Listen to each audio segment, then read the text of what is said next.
안녕하세요. 워너비 성형외과 문예슬 원장입니다.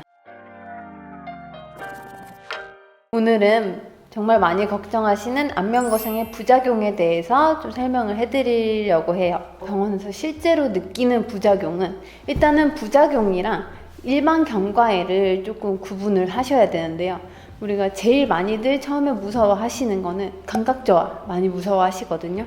그런데 우리가 안면 거상술이라는 게 결국은 피부층을 전체 들어서 당겨서 올리는 수술이기 때문에 이거는 일시적인 감각 저하, 일부의 감각 저하는 이거는 부작용이라기보다는 그냥 자연 경과로 이해하시는 게 더 타당하거든요. 보통은 이제 수술 직후에는 만지는 것도 잘 모르실 정도로 감각이 없어요, 수술 부위에. 그러다가 보통 봤을 때 좀 빨리 돌아오시는 분들이 한 달 차 쯤에는 만지는 건 알겠어요, 이렇게 말씀하시고요. 조금 더디신 분들도 한 3개월 차, 6개월 차 되면서는 일상생활에 거의 불편함이 없을 정도로까지는 감각이 돌아오니까 요거 초반에 감각이 없다고 해서 너무 당황하지 마시고요. 그런데 이제 우리가 관리할 때 이 감각 저하 때문에 좀 주의하셔야 될 게 있어요.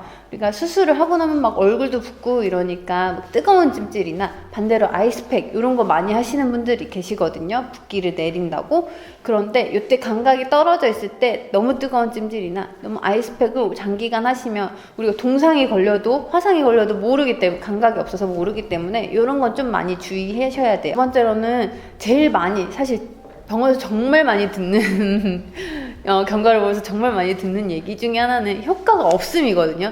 근데 요거는 사실은 이제 안면 거상술이라는 게 약간 이게 말짱 딜레마인데요.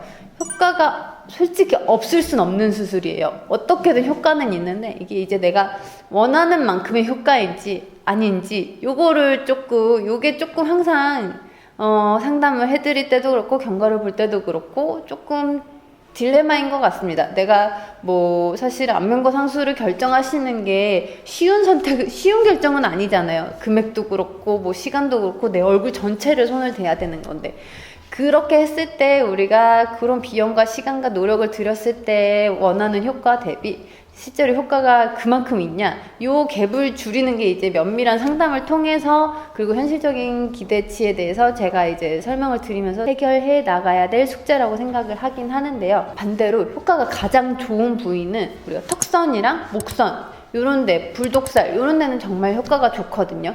그런데 제일 효과 없다고 많이 느끼시는 부분이 팔자주름이에요. 이 팔자주름은 사실은 자세히 보시면 애기들이나 유아들도 있는 애기들이 있거든요. 노화에 의해서도 팔자주름이 깊어지긴 하지만 그냥 얼굴의 구조적인 뼈나 우리가 근육의 위치 이런 것들에 의해서도 원래 좀 구조적으로 팔자주름이 좀 깊으신 분들이 있어요. 이런 분들은 사실 안면 거상만 가지고 팔자주름이 없어지는 건 아니고 호전된다고 현실적으로 기대를 하시고 수술을 받으셔야 내가 이 수술을 했는데 이런 부작용이 있어 이렇게 느끼지 않으실 것 같아요. 현실적인 기대치는 어떠냐면 팔자주름이 이렇게 있으면 끝에 한 3분의 1은 없어지고 끝에 중간에 한 3분의 1은 좀 흐려지고 위에 3분의 1, 코 바로 옆에 3분의 1 깊은 고랑은 그냥 남는다고 생각하시는 게 편합니다.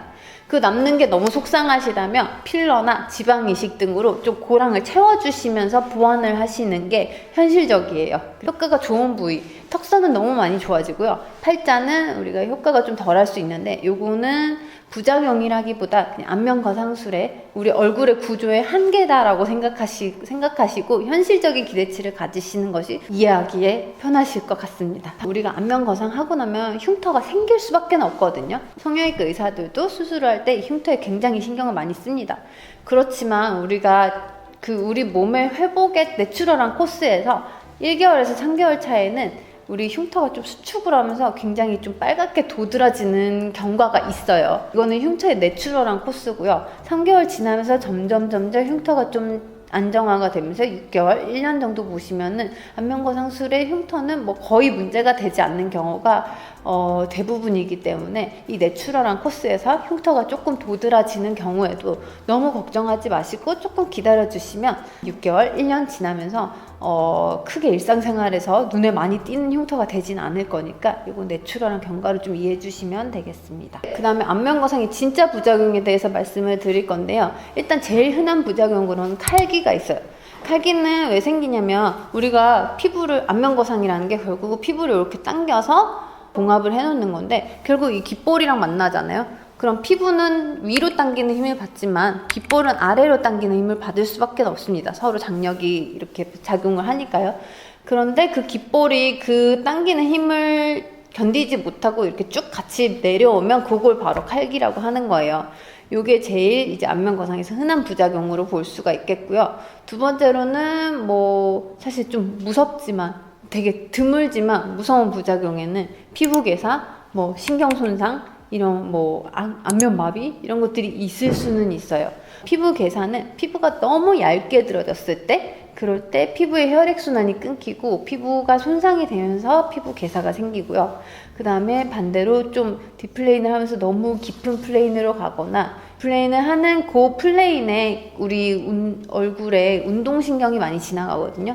이럴 때 이제 박리를 할 때 조금 고르지 못하고 해부학적인 이해도가 약간 떨어지는 경우에 얼굴에 운동신경 손상이 이론적으로는 가능합니다. 대부분 원인은 박리의 문제이기 때문에 이런 얼굴의 해부학적인 구조랑 이런 박리에 대해서 좀 숙련된 전문의를 선택하시는 것이 이런 부작용을 최소화시키실 수 있는 방법입니다.